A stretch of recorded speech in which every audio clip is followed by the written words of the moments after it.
नमस्कार, स्वागत है आप सभी का। आप देख रहे हैं एनएमएफ न्यूज। आपके साथ मैं हूं नम्रता चौधरी। देश के प्रधानमंत्री नरेंद्र मोदी और नेता प्रतिपक्ष राहुल गांधी के बीच राजनीतिक तौर पर किस तरीके से प्रतिद्वंदिता है, ये हर कोई जानता है, क्योंकि दोनों अलग अलग पार्टियों से हैं। और कुछ लोग तो कहते हैं कि राहुल गांधी देश के आने वाले प्रधानमंत्री भी हो सकते हैं। तो ऐसे में इस पद को लेकर कह लीजिए या फिर देश के लोगों के दिलों पर राज करने को लेकर इन दोनों नेताओं के बीच होड़ सी मची रहती है। हालांकि प्रधानमंत्री मोदी इस रेस में काफी आगे निकले हुए नजर आते हैं, लेकिन राहुल गांधी के चाहने वाले भी बहुत सारे हैं।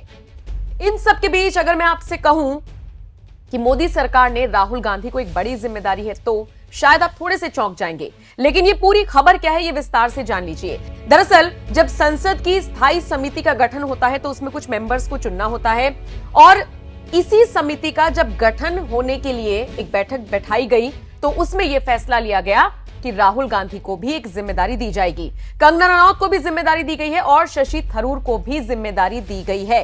हालांकि सोनिया गांधी को इस लिस्ट से बाहर का रास्ता दिखा दिया गया है। गुरुवार को संसद की स्थायी समितियों का गठन हुआ और यह जो घोषणा है राज्यसभा सचिवालय द्वारा जारी एक विज्ञप्ति के जरिए दी गई। राहुल गांधी को कौन सी जिम्मेदारी मिली है, जान लीजिए।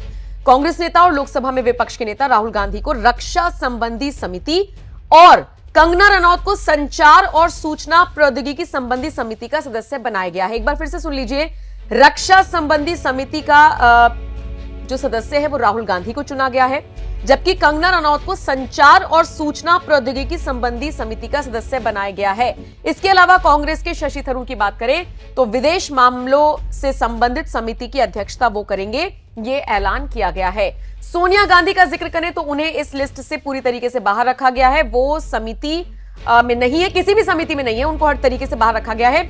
टीडीपी और जनता दल जैसे प्रमुख भाजपा सहयोगी दलों के अलावा चुनावी राज्य महाराष्ट्र में उसके सहयोगी शिवसेना और एनसीपी भी एक एक समिति की अध्यक्षता करेगी। Haris Beeran, Samik Bhattacharya, Ajay Maken, Derek O'Brien, Nabam Rebia, Neeraj Shekhar, Kapil Sibal, G K Vasan और संजय यादव रक्षा पैनल के बाकी के सदस्य बनाए गए हैं। तो ये जिम्मेदारी है जो राहुल गांधी को दी गई है। और इसी के साथ आपको बताते चले, अनुराग ठाकुर हो, राजीव प्रताप रूडी हो, इनको भी समितियों में अहम भूमिकाएं मिली हैं।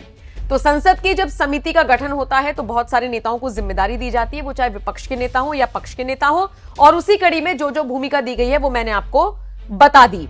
ऐसे में सोशल मीडिया पर लोग राहुल गांधी को लेकर लिख रहे हैं कि वो अपनी जिम्मेदारी को किस तरीके से निभाएंगे, देखने वाली बात होगी।